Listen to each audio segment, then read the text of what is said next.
Jacob's story is an epic journey of faith, deception, and redemption that echoes through the ages. In a world where cunning often triumphs over integrity, Jacob's life confronts us with uncomfortable truths about human nature and the divine plan. Have you ever wondered how God can use imperfect people to fulfill his purposes? Get ready for a narrative that will challenge your notions of justice and mercy as we explore the surprising origin of a chosen nation. Genesis 25 verse 21 introduces us to a couple in distress. Isaac prayed to the Lord on behalf of his wife, because she was barren. The Lord answered his prayer, and his wife Rebekah became pregnant. In ancient times, barrenness was seen as a curse, and Rebekah carried that burden for 20 years. Imagine the despair that must have consumed the hearts of this couple, heirs to the promise made to Abraham, yet unable to conceive a child.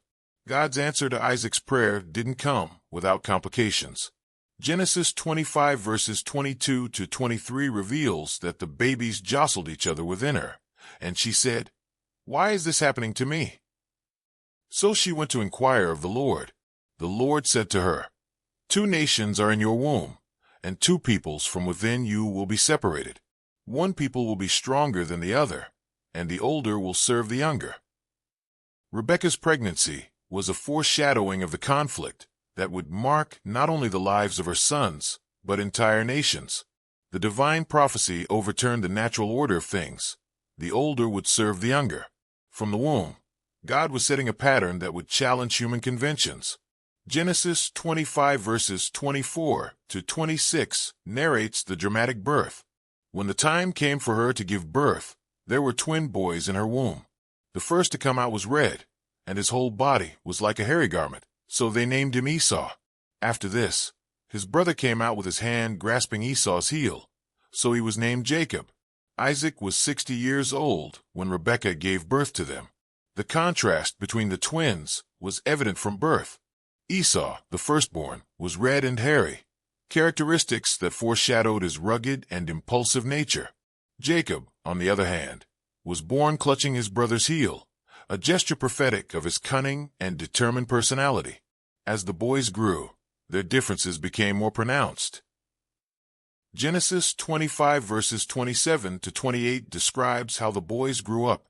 Esau became a skillful hunter, a man of the open country, while Jacob was content to stay at home among the tents. Isaac, who had a taste for wild game, loved Esau, but Rebekah loved Jacob. Esau became a man of the field, skilled in hunting, embodying the masculine ideal of the time. In contrast, Jacob was quiet and domestic, preferring the life of the home. This division of personalities was reflected in their parents' preferences. Isaac favored Esau, while Rebekah preferred Jacob. Parental favoritism sowed the seeds of discord that would later flourish, offering a timeless lesson about the dangers of treating children unequally. The turning point in the brothers' youth came with a seemingly trivial incident that had profound consequences. Genesis 25 verses 29 to 34 recounts how once, when Jacob was cooking some stew, Esau came in from the open country, famished. He said to Jacob, "Quick, let me have some of that red stew, I'm famished." That is why he was also called Edom. Jacob replied, "First sell me your birthright." Esau said, "I'm about to die. What good is the birthright to me?" But Jacob said, "Swear to me first." So he swore an oath to him, selling his birthright to Jacob. Then Jacob gave Esau some bread and lentil stew. He ate and drank, and then got up and left. So Esau despised his birthright. This episode reveals much about the character of both brothers. Esau, impulsive and driven by his immediate appetites, was willing to trade his birthright, a position of great honor and responsibility in patriarchal society, for a meal.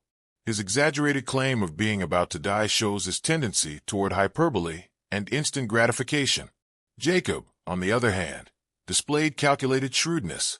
He saw an opportunity and seized it, manipulating his brother's weakness for his own gain. While his actions may seem questionable by modern standards, they reveal a sharp understanding of the value of the birthright and a willingness to do whatever it took to obtain it. The exchange of the birthright for a meal became a powerful symbol of Esau's recklessness and Jacob's opportunistic nature.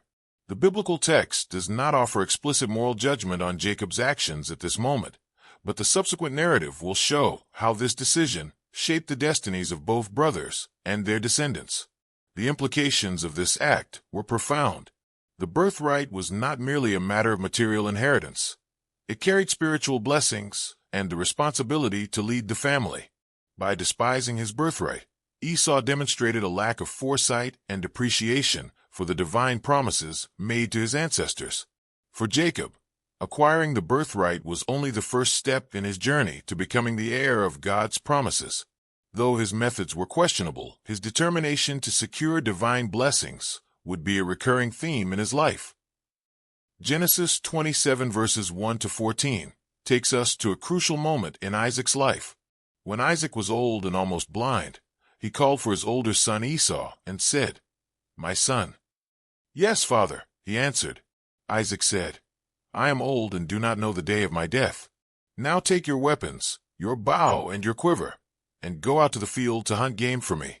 Prepare for me the delicious food I love, and bring it to me to eat, so that I may bless you before I die."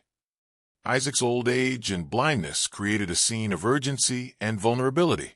Aware of his mortality, he wanted to fulfill his paternal duty to bless his firstborn before leaving this world. The blessing was not merely a formality. It was a prophetic and powerful act that would determine the destiny of the blessed and his descendants. Isaac's plan to bless Esau reveals his continued preference for the older son, despite the sale of the birthright years earlier. Perhaps Isaac was unaware of the agreement between the brothers, or considered it invalid. Regardless, his intention to bless Esau triggered a series of events that would forever change the course of the family's history.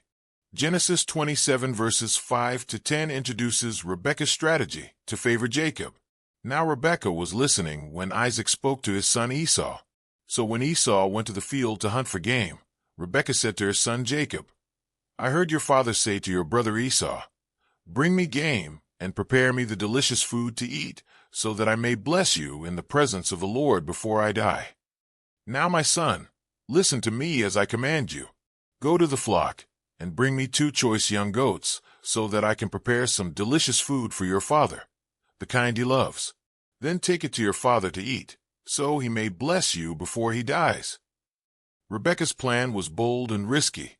She not only interfered with her husband's will, but also placed her favorite son in a dangerous position.